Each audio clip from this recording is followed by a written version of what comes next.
insan yeganə yaradılış insasını ona görə deyir ki, əşrəf məxluq adam. Yəni, insan cəbrən, tutaq ki, yeməkdən insan məhrum ola bilməz, hava udmaqdan məhrum ola bilməz. Ancaq nə yemək, nə içmək insan öz əlindədir. Yəni, insan cüzü şeylərdə cəbri olsa da, böyük mənada faili muxtardır. Yəni, azaddır. Allah insanı azad. Siz özünüz nələrdə faili muxtarsınız, Nemət müəllim? Və təbii ki, mən yox, bütün insanlar faili muxtardır. Yəni, hər bir insan öz istəyinə uyğun olaraq fəaliyyət göstərir. Təkcə mənə aid deyil, məxsus deyil. Mən bir dəfə misal çəkirəm, yeri düşmüşdən, mən bu cəbhənin vaxtında həbs edilmişəm. Orada türmədə mənə biri, türbənin rəis müavinim vardı, sual verdi. Dedi, bəy, mən səni çox müşahidə eləmişəm, çox belə kənarda. Ancaq bir şey heyrət eləmişəm ki, sən qorxmursan. Axı, necə bu qədər insan qorxur? Dedim, mən də qorxuram. Ancaq mənim qorxduğum şeydən siz qorxmursunuz, sizin qorxduğunuz şeydən mən qorxmuram. Fərq bundadır. Dedi, biraz sadələşdi. Dedim, insan nədən qorxar? Tutaq ki, kasıbçılıqdan, tutulmaqdan, döyülməkdən və ən nəhayət ölümdən də, yəni bir insanın qarşısında ömürlük həbs var, ya ölüm var. O ömürlük həbsə razı olur, ölüm yox. Ölüm hissi, doğulmaq nə qədər təbii bir prosesdirsə, ölüm də o qədər təbii prosesdir. Bizim aldığımız hər bir nəfəs, çəkdiyimiz hər bir, attığımız hər bir addım bizi ölümə aparır. Yəni, ölümdən qorxmaq cahillik və nadanlıqdır. Ancaq nədən qorxuram? İnsanın, Allahın sənə verdiyi insan ömrünü heyvan kimi yaşamaqdan qorxuram.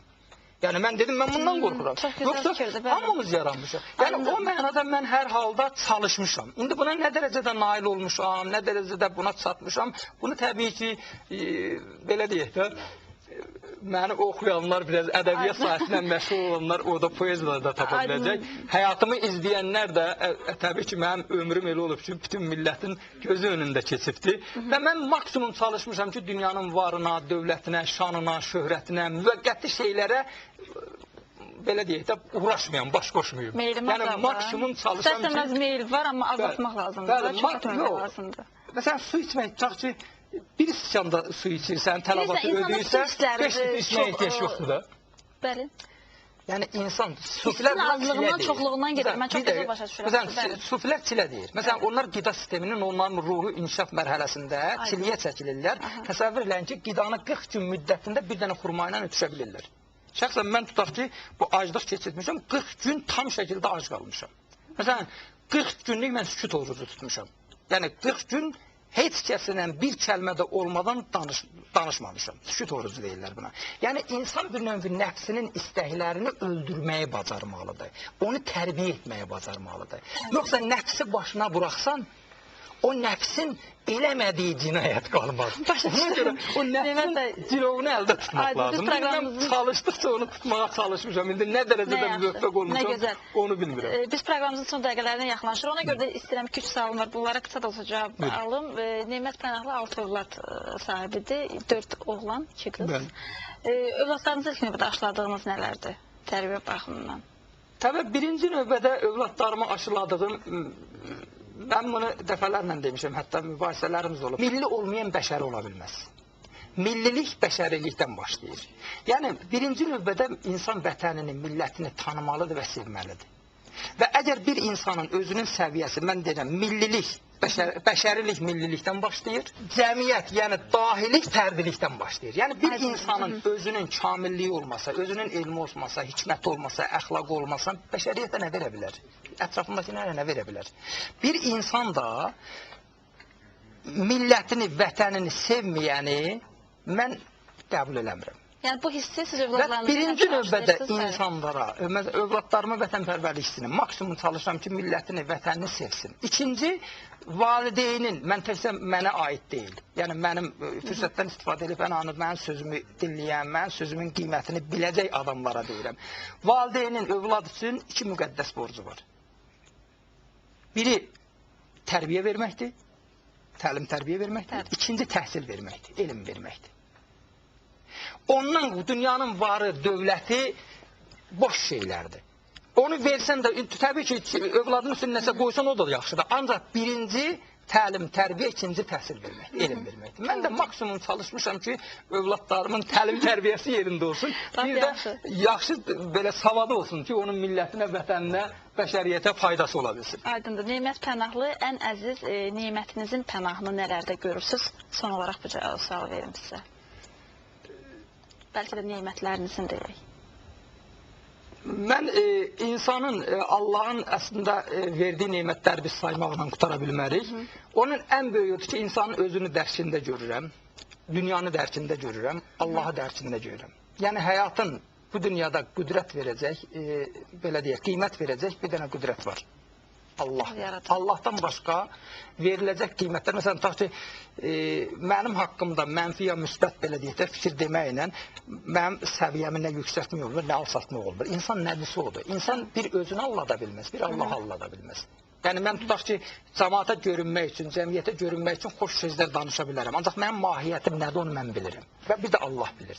Və ona görə insanın çalışıram ki, Allah qarşısında, tarix qarşısında, insan, vətən və millət qarşısında Allahçıq və üzü olsun. Yəni elə bir iş görməsin ki, o vicdanının o nə deyirlər, mühakiməsinə düşməsin. Düşməsin. Bəli. Təşəkkür edirəm, məsələn, Sokratın bir fikir var, deyir, danış səni görüm. Doğrudan da insanın özü, sözü, daxili aləmi dünyası onun danışıqlarında ifadə olunur, nitqində təzahür edir. Biz bugün, bütün ovqat sevərlər, mən buna əminəm ki, bugün sizi yenidən tanıdılar, bugün sizi yenidən gördülər. Təşəkkür edirik gəlişinizdən dolayı. Sonra ki, gəldiniz bugün, elə bilirəm ki, yaxşı bir ovqat yarada bildik. Amma son olaraq, əlbəttə ki, ovqat sevərlər, arzu və istəkləriniz varsa buyurub bildirə bilərsiniz. Təbii ki, musiqini söz verəcəyik. Buyurun. Mən minnətdarlıq edirəm bütün ovqatda iştirak edən bizim ansamblın nümayəndələrinə də, bütün ictimai televiziyada minnətdarlığımı bildirirəm. Sizə də xüsusi minnətdarlığımı bildirirəm. Və ilk verilişdir ki, mən öz istəyimdən bura çıxmaq istəmişəm. Yəni, bu nəyin göstərir? Ovqat verilişi doğrudan da millətimizə lazım olan o mənəvi, o əxlaqı, dəyərlərə sadiq olaraq və millətimizə çox sağlam bir qida verir. Yəni, bu qidadır. Biz onu anlamalıyıq ki, televizorda, mətbuatda gedən hər bir şey milləti qidalandırır. Millətin təfəkkürünü, əxlaqını, dünya görüşünü qidalandırır və bu ovqat verilişinin özünə məxsus çox gözəl bir ənənəsi var və mən arzu edərdim ki, bu ənənə 100 illər yaşasın və başqa bir televiziyalara da bu örnək olsun, o cümlədən bu verilişlərə ki, yəni millətimizə lazım olacaq o mənəvi qidanı ala bilsin. O ovqat deyəndə təkcə, məsələn, necə deyirlər, şit-şit gülmək deyil ki, ovqat insanın müxtəlif səviyyələrdə kədərli halında olanda bir ovqatda olursan, şad, ruhun müxtəlif ifadələridir. Ruhun müxtəlif hallarıdır və insanda bir məqamda heç vaxt qalmır ki, onun şad halı da olur, onun kədərli halı da olur, ovqatı müxtəlif olur. Yəni bu ovqat elə başladığı kimi də davam etməyini arzu edirəm və çox yüksək səviyyədə mən hesab edirəm ki, millətimiz bundan bir mənəvi qida alır və bu qidanı əski etməyin və bu qida uzun olsun. Çox sağ olun, minnətdarıq sizə. Son olaraq mən əgər imkan varsa bir özümün istədiyim bir şeiri demək istəyərdim. Məmnuniyyətlə dinləyək. Buyurun. Bir şey demək istəyirəm də bu mənim Ağrıda, Türkiyədən İrana keçərkən Ağrı dağında batıb bir növü ölümlə çarpışanda yazdığım bir şeirdir və bir anlıq təsəvvür eləyin ki, mən illərlə Naxçıvanda bizim doğulduğumuz rayon elədir ki, oradan baxanda Ağrı dağı görükür də, çox əzəmətli götürür və biz illərlə həsrətlə Ağrıya baxmışıq. Mənim ən böyük arzularımdan biri olub ki, mən Türkiyəni görüm, Ağrıya keçim. Ancaq elə olub ki, ət gətirib 90-cı ildə mən Türkiyədən İrana keçməliyəm, Ağrıdan keçəcəm və ilk dəfə Ağrıya gəlirəm və burada elə bir vəziyyətə düşmüşəm ki, təsəvvür elə ki, bir saniyə yəni dayanmaq ölümdür. Yəni orada biz də o halda yazmamışam. Oradan keçərkən bir növü belə ölümlə çarpışanda əslində mən Allaha üst tutdum onda ki, Allah məni belə namərd öldürmə də. Yəni burada bu boyda fırtınaları keçkən burada öl. Orada yazdığım bir şeirdir. Havasını doğun əlbəttə ki, eşidəcəyik o şeirinizi. Deyir, təbiətin ağ saqqallı pirisən, göy-üzündə bozqurtların dilisən, ulu türkün qibləsisən, dinisən, qarşı yatan qoşa dağlar dumandır, yol ver keçim Ağrı dağı amandır. Aşıq ol vəhd peyman bağladım, sənə baxıb için ağladım, Əsirlikdə kimliyimi saxladım, türk oğluyam, türkə vətən turandır, yol ver keçim Ağrı dağı amandır.